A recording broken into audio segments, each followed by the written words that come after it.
James, I want to play some audio here. So this LeBron thing from yesterday, it's going to cause a bit of a national stir today because one thing that's been a huge part of the NBA culture for a long time, as long as I can remember, is how many rings do you win? I mean, that's like there was a famous thing in '92, Dream Team. True story. Jordan, Bird, Magic, Dream Team, and Barkley. And Jordan tells Barkley, "You got to stop talking. You haven't won a ring. You don't get to say anything." Like, he's joking, but he's like not. So what's the point? The point is LeBron James weighed in yesterday. Now LeBron's 2 short of Jordan, 1 short of Kobe, but way ahead of a lot of other people because LeBron's got 4, Jordan got 6, Magic and Kobe both got 5, Bird got 3, Duncan got 5. LeBron weighed in yesterday, and I'll be really interested to find out if people agree or disagree with his point. My opinion may surprise you. Here's something he said yesterday.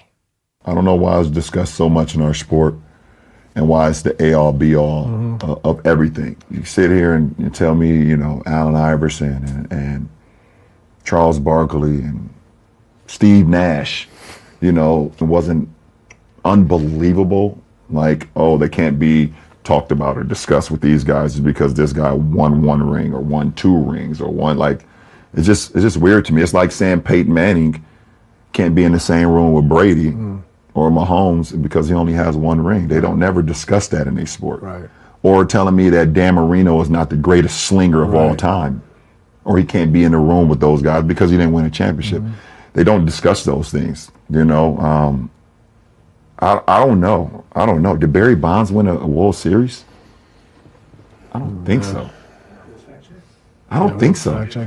Barry Bonds never won a World Series. So. You can't sit here and tell me that he's not the greatest baseball player to ever touch a bat. I mean, Jerry West, I think, went to like 9 straight NBA finals. Right. And, the logo. And was only able to win 1. Right. And he's the logo of our league. Yeah. So you can't sit here and tell me that, okay, well, because he only won 1, the guy can't be in the same room with the guy who won 2 or 3 or 4. Like, why not? This guy... he's our logo. All right, that's LeBron. Now look, and obviously Peyton Manning won 2, not 1. That was the one mistake he had. But there's 2 things, 2 different ways to look at this, and I'm fascinated to how people will react. Option 1, he's salty. He didn't get to 6. Mike got to 6. He didn't get to 7 to pass Mike. He didn't get to 6 to tie Mike, and he's devaluing the ring thing, and this is his way to do it. And that's what I think most people in America will say. Option 2, and believe it or not, this is where I am, is that he's actually basically right. Dude, well, first of all, talk to me. Both things can be true. He is clearly doing it because he's salty. He's clearly, I mean, we've seen what LeBron does. Like, this is his whole thing. Like, it's about framing himself as the greatest of all time. Like, this is so soft and so weak. Like, whether he's right or not, I disagree. I think rings matter. They do matter. I think rings matter more than everything else. Like, for me. So also, personally, I think they matter a ton, but I do think it is a bit overrated. Yeah, I'll just use this whole example. Career chasing Jordan, talking about getting to Jordan, all this stuff, and now that he didn't, he's spinning it around this way. It's so weak, dude. It's one of the lamer things. I think it's weak. I agree. It is weak. He did not succeed in his goal. His lifetime goal was catching MJ. Well, it may not have been. His lifetime goal may have been. Let me spin it around this way. If he passed Jordan, you think he's saying this? No. There you go. Yeah. End of discussion. I know. Look, I definitely believe it's framed by his experience.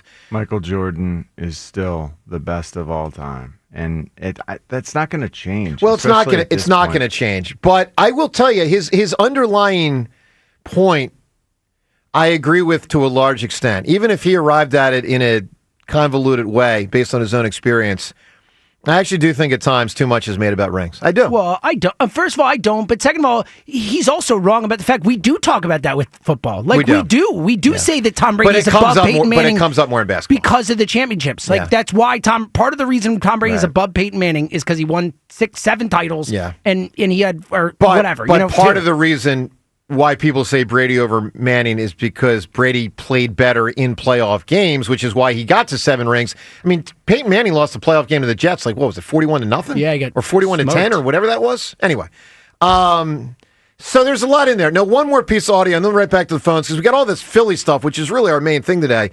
After last night, a wild win, Ranger, Casty, Topper, all this stuff. But there's also Stephen A. This is kind of funny because Stephen A. thinks it's option 1, salty, not option 2, wise. And Stephen A. Shocking. The way he can this is actually pretty funny. Listen to Stephen A. yesterday. You brought up LeBron and the rings, okay? Who's devalued LeBron? See, that's the BS that we have to stop letting him and his camp get away. Lots of people have. Once again, no, excuse me. When we talk about the GOAT, because he's not in a lot of people's eyes, it's Michael Jordan. That is it. That is it. Everybody recognizes him as a 4-time champion. Everybody universally recognizes him as one of the top 3 players in the history of basketball.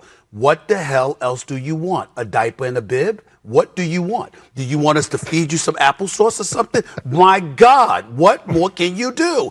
Other than saying he's not the GOAT, he's number 2 or number 3 if you want to put Kareem Abdul-Jabbar's resume in there. What else is there? There's nothing else to deny him. And everybody recognizes that. It's factually incorrect when they walk around acting like he's been devalued. It is not true.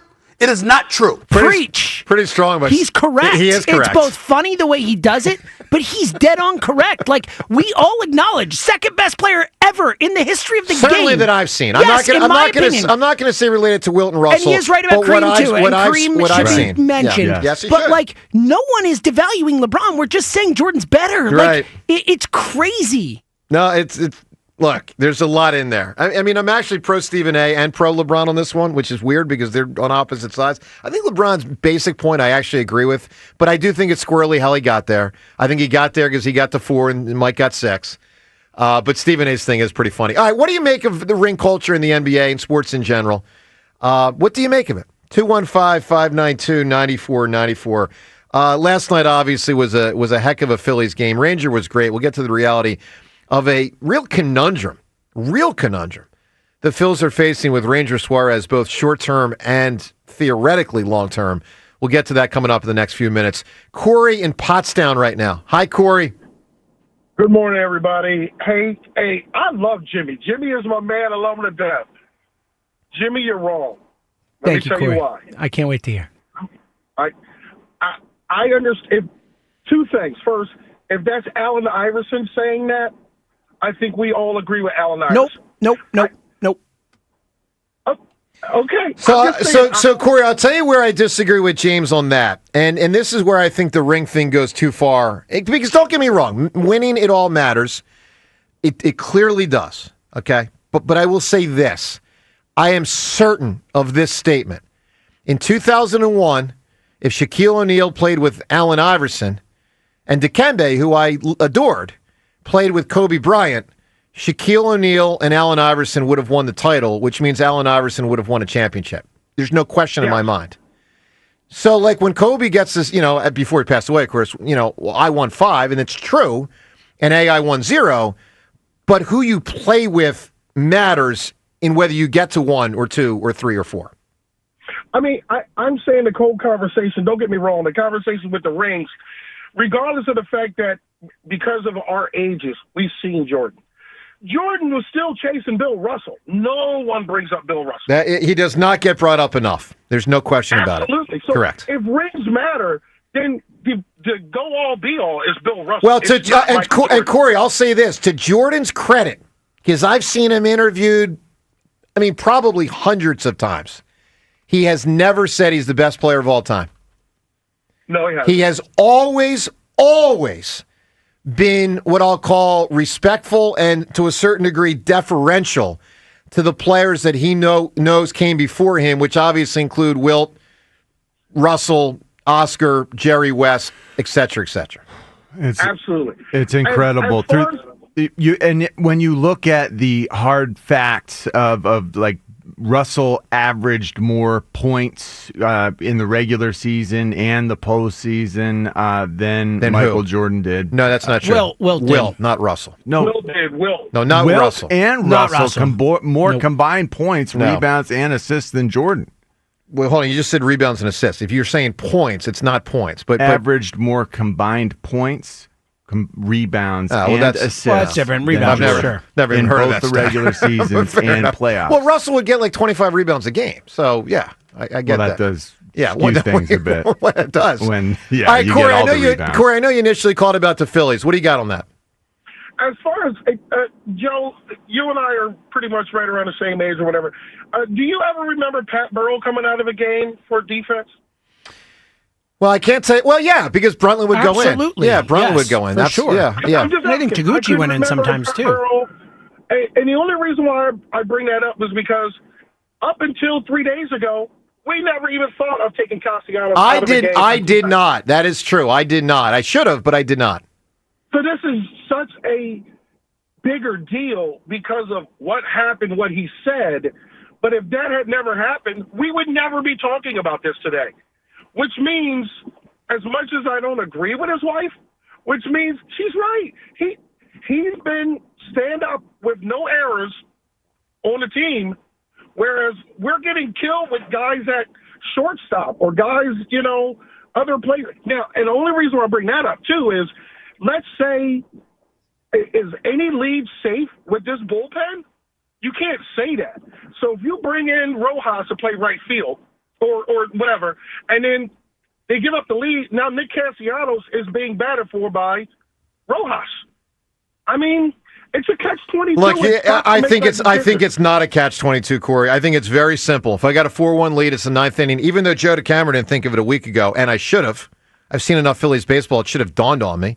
But even though I didn't, Rob Thompson and other smart people did, and he should have stuck to his guns.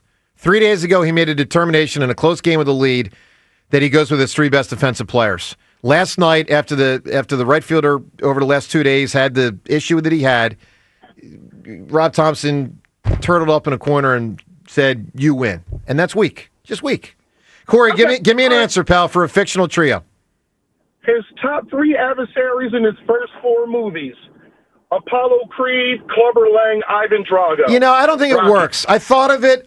They never They're all in different met. movies, yeah. I mean, Apollo's in all three. Apollo and Drago met, and Apollo and Clubber met. More or less, like he was But in Clubber, his corner, yeah. Clubber and Drago never met. That's not a trio.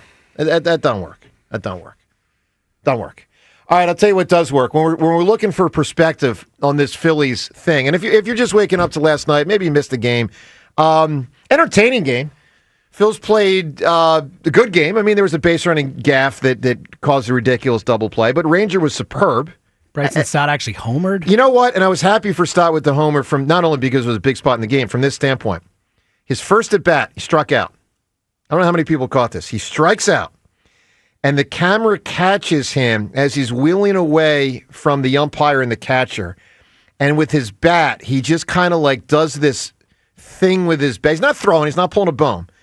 He just kind of like waves his bat, and it struck me as a player with limited confidence in the moment, like, man, what do I have to do to get a hit? Like, it struck me as low confidence guy. I don't know. Swinging the bat. And he walked last night, which I thought No, but I'm was saying a nice sign. no, but I'm saying the first at bat, he had a reaction that spoke to, I'm really in a hell of a hole, because he was. And then, let's get to the spot in the fourth inning. This was a big one when Bryson Stott, so you got a 1-0 lead. And in the fourth inning, obviously, this was the biggest hit of the game. And the pitch. Stott swings and hits one deep. Up the alley, right center. Long run, Hernandez, and it is gone. It clears, and it's a 3-run home run for Bryson Stott. The Phillies with a 4-0 lead on Stott's 5th home run of the season. So you got to hope that it jumpstarts him. I don't know that it will, but it was a big moment in the game. I hope it gets him going. Ranger was great. He goes 7 innings and gives up only 1 run. Bottom of the ninth, total high wire act. So first off, Strom's struggling. Second off, there's guys on base. Third off, Rob Thompson's made the decision to keep Casti in the game in the ninth inning with a 4-1 lead that becomes a 4-2 lead. Now, it's extremely rare that a manager would ever pull a player out during an inning. That would be kind of almost disrespectful. never, unless it's like a pitching double switch type Correct. thing or whatever. But, as the game gets closer to being close, like 4-1 becomes 4-2, it's like, well, now it matters even more for good defense. Cassie's kept in the game. Incredibly, ironically, the ball finds him late. 1 ball, 2 strikes, the pitch. Swung on, hit in the air, right field. Backing up Castellanos to the track, near the wall. Jumps, makes the catch, bangs into the wall, and he hangs on. And Nick Castellanos makes the catch at the fence. And the Phillies win the ball game. And you got to be kidding me the way baseball works out sometimes. Nick Castellanos in the game, still in the 9th inning. And he makes the catch at the wall to end the game. All right, so it's really unbelievable. It's ironic. And he made the play, and good for him. He made the play. What I think's bad for the Phillies is that Rob Thompson had him in the game for that moment. First off, I think Kepler would have made the play, so let's not act like Castellanos made a Jim Edmonds-style catch in center field 20 years ago. It was a good play by Casti.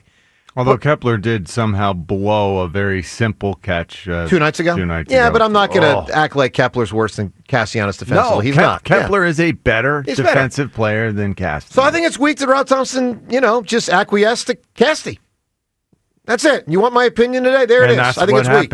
That is what happened. That's what happened. That's the manager saying, hey, I'm going to back off. No hard feelings. I hope that your streak being broken isn't hurting too bad for posterity purposes. Like, it really did feel like that was an apology. Just weak. Almost last night when I thought our manager was about to teach a hard lesson. And that's not easy. That is so difficult when you got a room full of grown men. You've got adult men who don't feel like being preached to. They don't feel like being taught a lesson. That's for sure. You had a chance to take a hard line here and do what was right, and you started down that path. I totally did. You weren't able to hold it and do the hard stuff the second day, apparently. Yeah, I'm disappointed in Topper. It ruins the whole concept. I'm disappointed, and it gives me limited to no hope that someone like Trey or Bryce would be moved to a different position Well, that's if they the don't want to do thing. it. Let's project this out. Do we really think that this team can pull together and do the hard things, make the tough decisions? I know that they'll feel happy with the manager. I don't know that means they'll be good enough to win a World Series. Well, that's the thing. Some of these issues, I think, hurt them. But anyway, you can react 215-592-9494. Speaking of reacting, Ruben Amaro reacted. Now, I want to be clear. This is prior to yesterday's game. So Ruben's podcast, he's got a podcast, and in it, he reacted to what had happened the prior 48 hours, not projecting forward what was about to happen last night. So know that going in, his timeline is before yesterday's game. I think his perspective on what had previously happened is dead on. And when you hear him talk, ask yourself, why did Rob Thompson relent and let Casti stay in a close game? And yes, I know they won the game, and I know he made the catch, but I think Kepler would have made the catch. It's about moving forward now. But listen to Ruben about Sunday and Monday, and I guess Tuesday. That was the day I think he was sat. Listen to Ruben.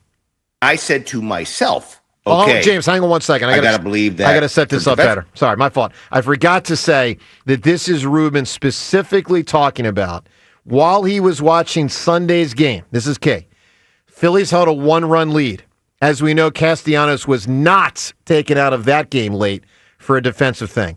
So Ruben is giving you his mindset while he watched the game Sunday when the Phillies had a 1-run lead. He talks about Casti not being taken out. Then there's more here. Listen now. I said to myself, okay, I got to believe that for defensive purposes, Rojas is going to center, Kepler's going to right, and Marsh is going to left.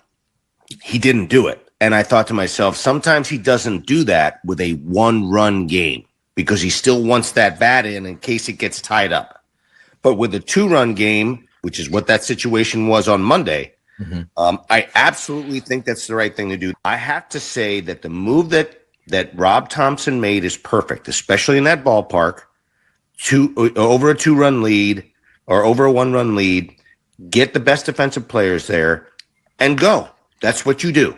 That's what you do as a manager. You put your best defensive team out there, as Jim said. So when he's saying the move's perfect, he's then saying Monday's move, which is the one Casti bucked at which led to the Tuesday benching, which led to now Wednesday somehow he's back in there at the end of the game. It's crazy that this has just quickly become, the main story when we're talking about the Phillies defense. When Ruben and I on our show on WIP on Saturday morning, we're talking about Otto Kemp. And when Bryce Harper comes back, hopefully eventually, whether it's sooner or later, what do? Do you move Bryce back to first, and then do you keep Otto up? Do you send him back down? And Ruben essentially said, I would start platooning right field, where you move Max Kepler in when you need a stronger defense out in the outfield. And he essentially said that exact, you have Brennan Marsh left or Otto Kemp, Rojas in center, Kepler and Castellanos in right field. And now it's just blown up into this, big thing with Castellanos. I didn't think anything of it at the time. I'm like, wow, it's a really good idea because Castellanos isn't that good at right field and you don't always trust him there. So I don't know. I think Ruben knows what he's talking about. Well, I do too. I think he's dead on right. And so for Rob Thompson to walk it back is disappointing. One other thing, and then right to the phones. So if you don't know, a little social media dust up last night. You got Devin Caney in one corner, and you got just another Wednesday, and you got Nick Castellanos' wife in the other corner. So, and by the way, Rhea out today. Devin in here, which normally Devin's in, Wednesday and Friday primarily, but Rhea out, Devin in today. So, James, read if you can what went out on social media, and then we'll get Devin's reaction to the reaction. Sure, yeah. So yesterday during our show at 9 in the morning, Devin tweeted out the Phillies fielding run value leaderboard via StatCast, and it has Nick Castellanos at the bottom. He is -9. He's the worst fielder on the team according to StatCast. So you put out a graphic, Devin? Is that? Yeah, wasn't he? Yeah, the graphic. Literally not an opinion. There's no opinion. It's just what she put out is the only tweet. So after the game, Jess Castellanos, Nick's wife, replied to that tweet with bleep StatCast, which is the graphic there. Devin had also put out after Cassie made the catch saying, okay, Cassie, proven he can play right field just fine. And Jess... Can I just say this real quick? And Devin, you're probably at that moment. It's a little ha-ha-ish, right? Yeah, well, I hadn't seen, her original... I didn't post the graphic and defensive stats as any type of... I wasn't trying to be a hater or anything. I just thought it was interesting. Sure. When you see it laid out. Yeah. But the second one is he made a nice play. I was genuinely happy. I know that, we have issues with Rob Thompson not being consistent, but I was happy for him. It was a good kind of prove it moment for him. And in his home, he's from Florida. He's from Miami. So he probably had family there. So to be able to do that and come back after being benched, it was cool. It was a genuine tweet. And by the way, when I say I don't mean that in a funny way. Probably the wrong. I just mean you were happy for him, and it was ironic the ball found him. Yeah. And it's kind of it was a lot of things all coming together at once. It was a cool baseball moment. It was. All right, I'm with you. All right, so Devin, after that James, tweet just saying, nice catch, Cassie, essentially, Jess Castellanos replied to that as well, saying to Devin, 414 straight games, no errors, National League record holder, eyes off the computer, watch the game. Yeah, to which I would say it's great that he hasn't committed errors, and that is appreciated, but it's the balls he does not get to. Yeah, you have to actually be able to have the speed to get to the ball to commit an error. You have to be able to touch the ball or get near enough to the ball for it to deflect off of you or for you to, look anyway. I love when Devin's in the eye of the storm. Cracks me up. It's happening quite often these last couple months. Yeah. After the last couple of days, I'm like, you know what? I'll step back. Maybe we should say eyes off of the social media to the Phillies and their family members. All right, let's get to the phones. Your reaction on all of it, 215-592-9494. Also, our Twitter poll questions of the day, both brought to us by Armin Chevrolet. Armin's got the new 2025 Chevy Trax in stock now, starting at only $21,495. Together, let's drive. See Armin's inventory at arminchevy.com. First poll question, who wins Game 6 tonight? NBA season could end tonight if the Thunder win it. Who wins Game 6, Pacers or Thunder? Second poll question, aside from Zach Wheeler, which Phillies starting pitcher do you trust the most for the playoffs? 4 choices here, Luzardo, Nola, Sanchez, Suarez. Obviously, Nola's going to finish in last place. We put him in here because he's Aaron Nola. Because he's Aaron Nola, and he could get a start. But in my opinion, Ranger has risen above the rest. And Rob might not want to make him mad. Rob might say Nola's Nola. I know. I'm half joking. That was meant as a half joke. Maybe a quarter joke. That's what I mean. That's real talk. I know. Yeah, Aaron Nola might get the ball. Yeah, because he's Aaron Nola. Because he's Aaron Nola. Yeah. And by the way, I'm okay if he gets the ball, if in the next 2 to 3 months he proves he deserves it, nothing wrong with that. Nothing wrong with that. But if he doesn't prove he deserves it, and right now with Luzardo, Sanchez, and Ranger, you cannot say that Nola deserves it over those guys. So come on. All right, 215-592-9494. And something on a Ranger I want to get to in a moment. John in Mullica Hill. John, good morning. Good morning, Hermione. How are you, sir?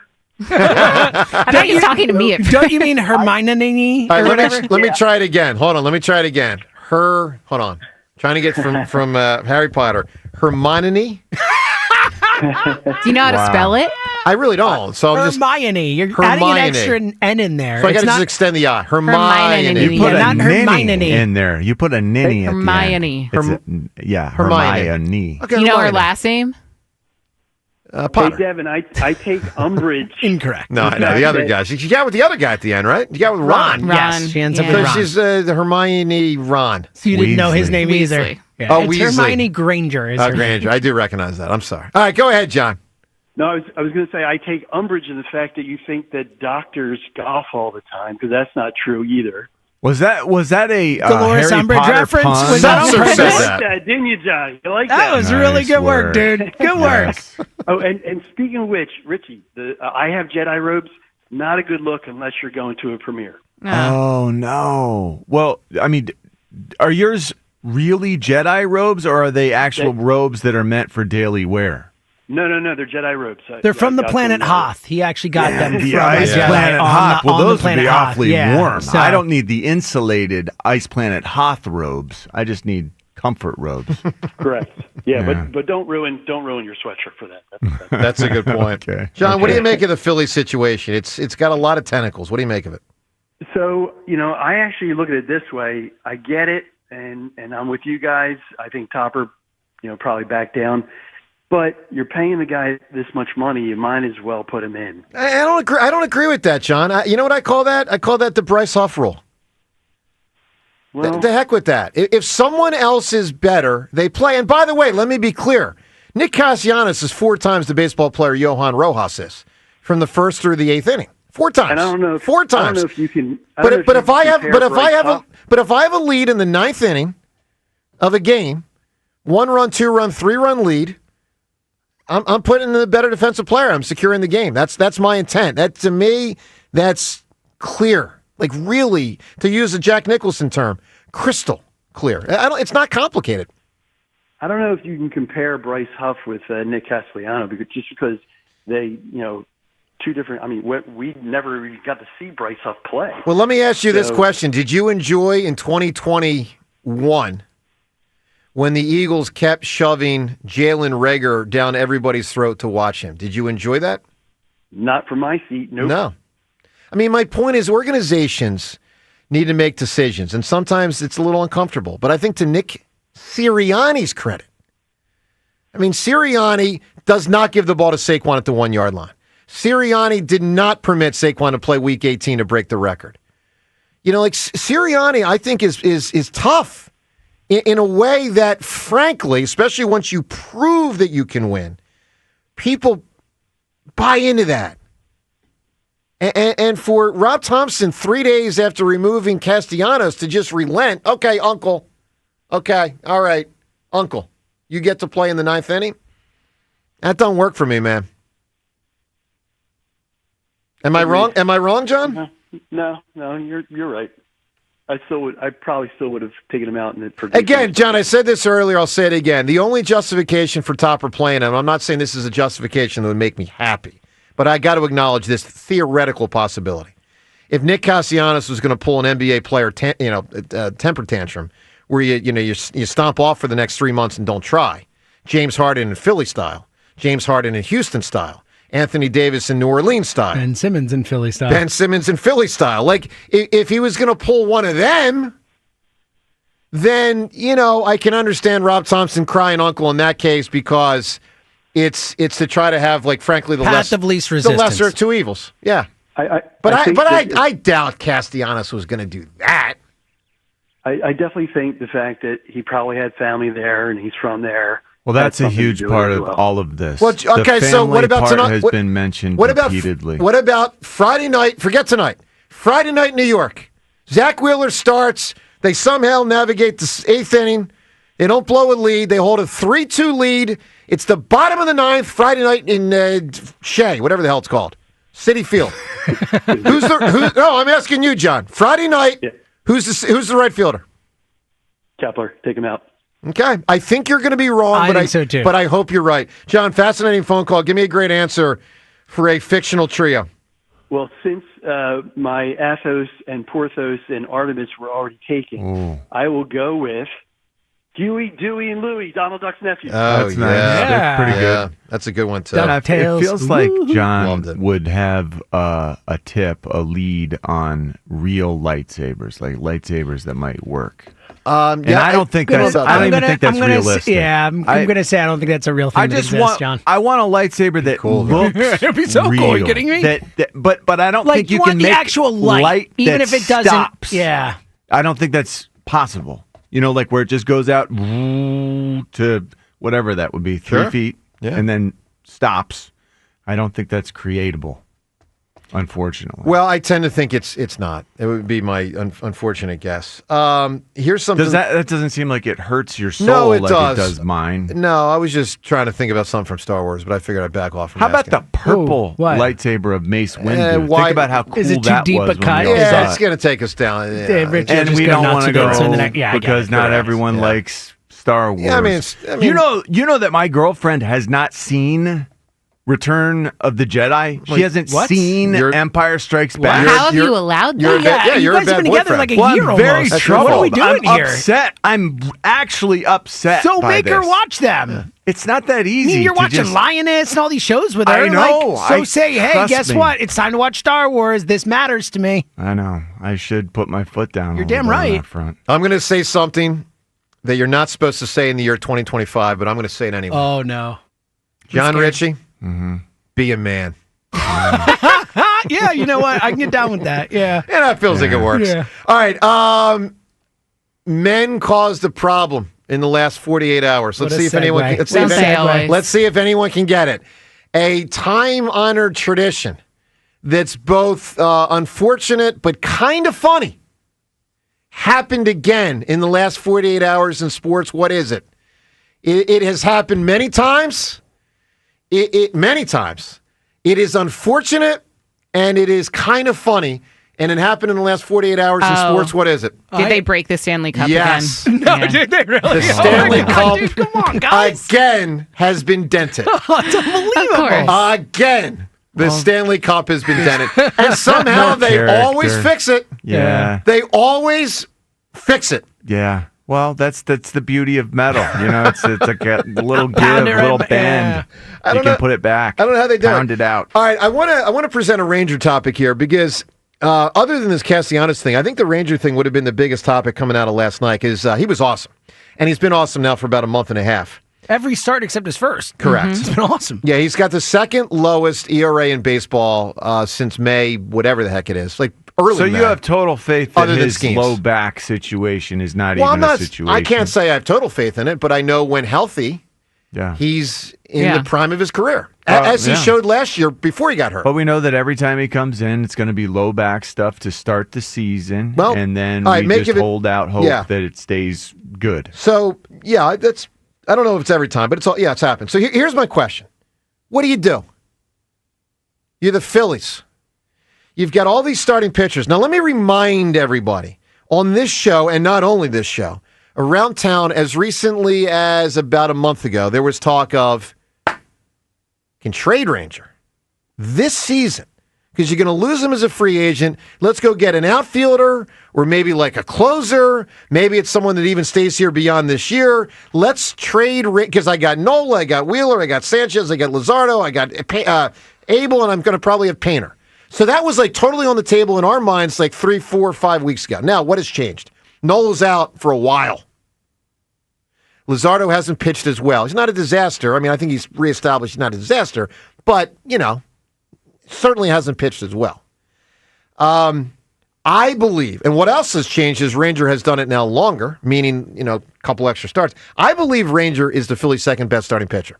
Debatable, But that's what I believe. I don't know if it's that debatable today. Like, he might not be in a month. Like, we know with Ranger that it can fall off. Yeah. But I think today, like, I think now, it's a for better. sure. I think the argument is he above Wheeler, and he's not. Well, he's not. But my point is, I think he's closer to Wheeler right now than the other guys are to him. I don't agree with that, but I love Ranger, and I give him credit Just for what he's doing right I now. mean, yeah, I know. I'm he- saying yeah. right now. I mean, he's been one of the best pitchers in baseball. I understand. All right, so here's the question. Here are your options. Ranger is a starting pitcher for this team in the postseason. Ranger is moved to the bullpen for this team in the postseason. Ranger is traded before the trade deadline next month to try to get an outfielder or a reliever. Option. Hold on. Option 4. You really want to try to keep him, and you really want to sign him next year, which a lot of us thought as recently as a month ago was probably less than a 20% chance. How great a What player do you do? can he net you? Who knows? You'd- It's about I the would market. not trade him. Yeah, it's I about would the not market. trade him I either. wouldn't either. I'm but- not either. Yeah, I wouldn't trade him either. Like, I don't Can't think trade you can. him. You can't. You need he's your game 2 starter. I'd rather Yeah. lose him as a free agent and get nothing Guys. than Right. trade him and not have my second best pitcher this Yeah, October. I think you have to keep him. Well, and like he's done so well lately as a starting pitcher, but with the state of the Phillies bullpen, like they can. I hope that they will do something at the trade deadline, whether it's bringing in, an outfield bat, a bullpen piece, what have you. They can't bring in like 5 new players. I agree. It's just not Not possible. gonna So happen. you're going to need bullpen help. And I think, like, regardless of what happens with Ranger, as long as he stays healthy, he's the best option of the starting rotation to move to the bullpen. I agree. To help them comes in the down to postseason. that. I agree with that. That comes down to Nola. Does Nola reestablish? Yeah. Or do you trust Painter to start? Right. Or do you trust Abel to start? But here's the other complicated thing. Does it put Ranger in a bad mood if he gets moved to the bullpen? This time. Past times he was younger. You had him under control for years. Now he's about to be a free agent. If I'm Ranger, I want the ball in October to start a game. It's different now. It's different. I'm like James has been telling Especially me for a because couple weeks Rangers not getting $100 million. Guys, unless he suffers a huge injury in the next 4 months, Ranger Suárez is getting I $100 didn't million. say hold on. his What I way. said is you keep saying he's getting $100 million. I'm Yeah. saying it's not a lock. He's getting $100 You million. ready is for what I this? said. Here we he go. might get $100 Here we million. go. Lock. I mean, Unless he suffers a major injury in the next 4 months, lock. This guy is getting $100 million. I don't think it's a lock. And frankly, probably a lot more. It's possible. I just don't think it's a lock. I really don't. So, He's 30 John, year old. I got you. John, Well, what do if you that's do? the What do you case, do here? If that's the case, if he's a lock for $100 million contract, then we need to try to get something for him because of the glut of starting pitching that we've got. It's a beautiful But he's thing my second to have best, I think. Would We you think. would you trust him, whether he likes it or not? Would you trust Ranger Suárez in the bullpen over a guy that they bring in that you haven't seen pitch before? Well, without knowing who that player is, probably. I mean, right. So why? Like, I just think if you know that you have someone solid who you can move to the bullpen, even though he might not like it, when the time, like in the postseason, if you need him there, then why would you trade for an unknown? And let me throw this in the mix. This is a whole nother thing that ties into what you're saying, Devin, but it kind of shoots in a different direction. Part of why I don't want to trade him, now if I'm Dave Dombrowski, I want to figure out a way to keep him. Now, I don't know that way yet, but like, I'm not in a rush to remove Ranger Suárez from my organization. I want to talk to his agent November 15th and say, let's saddle up for a couple more years. Well, yeah, I mean, it'll also depend on what happens with Schwarber and JT. Like, Who somehow that neither of those guys work out, and then... Anyway, it's complicated. By the way, we'll tell you more of the complications coming up next because the contracts with the starting pitchers, and I've got them all in front of me by year, unbelievable numbers that I'm going to tell you that just paints the picture of the complication of trying to keep Ranger. We'll get to that, but he is really pitching dynamite these days. 215-592-9494. What to do with Ranger? Are you disappointed in Rob Thompson keeping Castellanos back in right field last night in the ninth inning? But credit Casty for the catch. It was a nice catch.